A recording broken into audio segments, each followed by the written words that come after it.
അസ്സലാമു അലൈക്കും വറഹ്മത്തുള്ളാഹി തആല വബറകാതുഹു. അപ്പോൾ നമ്മൾ വളരെ സന്തോഷകരമായ ഒരു വാർത്തയാണ് പറയാൻ പോകുന്നത്. നമുക്കറിയാം സിറാജുദ്ദീൻ ഉസ്താദിൻ്റെ ഇപ്പോഴത്തെ അവസ്ഥ. ഉസ്താദിന് ആരോഗ്യപരമായ പ്രശ്നങ്ങൾ കൊണ്ട് അതുപോലെ ഹോസ്പിറ്റലാവുകയും അതുപോലെ തിരിച്ചു വരികയും ചെയ്തിരുന്നു.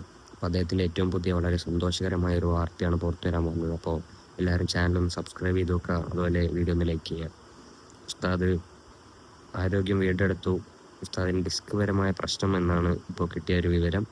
ഇപ്പം എന്തായാലും ഉസ്താദ് ഉടൻ തന്നെ പ്രഭാഷണങ്ങളിലേക്ക് തിരിച്ചു വരും എന്നുള്ളതാണ് നമുക്ക് കിട്ടിയ പുതിയ വിവരം. പുറത്തു വരുന്നത് ഉസ്താദ് ആരോഗ്യവാനായിരിക്കുന്നു. പെട്ടെന്ന് പ്രഭാഷണം തിരിച്ചു വരാൻ പറ്റില്ല. അതുപോലെ തന്നെ ഉസ്താദ് റിക്കവറി സ്റ്റേജിലാണ്. അതുകൊണ്ട് തന്നെ എത്രയും പെട്ടെന്ന് ഉസ്താദ് വരും. ഉസ്താദിൻ്റെ ആരോഗ്യസ്ഥിതി അൽഹംദുലില്ലാഹ് സുഖമായിട്ടിരിക്കുന്നു എന്നുള്ളതാണ് ഇപ്പോൾ കിട്ടിയൊരു വിവരം. അപ്പോൾ ഉസ്താദിൻ്റെ പ്രഭാഷണങ്ങളൊക്കെ എല്ലാവർക്കും വളരെ ഇഷ്ടമാണ്. നമുക്ക് എല്ലാവർക്കും അറിയാം. എല്ലാവരും വളരെ കൗതുകത്തോടെ എല്ലാവർക്കും അറിവ് കൊടുക്കുന്ന ഒരു ഉസ്താദാണ് നമ്മുടെ സിറാജുദ്ദീൻ ഉസ്താദ്.